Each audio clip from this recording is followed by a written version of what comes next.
বন্ধুরা, সুষমা কিচেন থেকে সবাইকে স্বাগত জানিয়ে আবার একটা নতুন ভিডিও নিয়ে তোমাদের সামনে চলে এসেছি।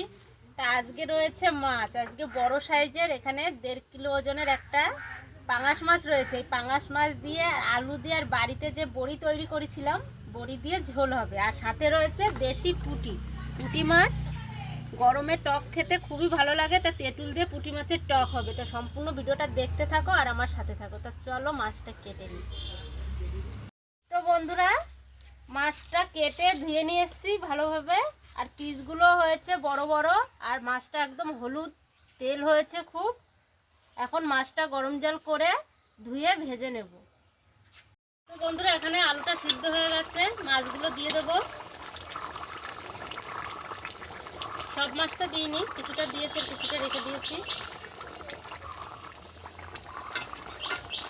তো পাঙাশ মাছ আলু দিয়ে ঝোলটা হয়ে গেছে, এখন নামিয়ে নেব।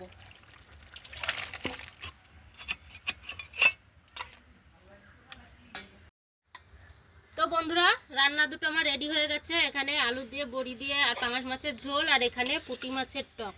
তা ভিডিওটা প্রথম থেকে শেষ পর্যন্ত দেখবে, আর যারা ইউটিউব থেকে দেখছো আমাকে সাবস্ক্রাইব করবে, যারা ফেসবুক থেকে দেখছো লাইক কমেন্ট শেয়ার করবে।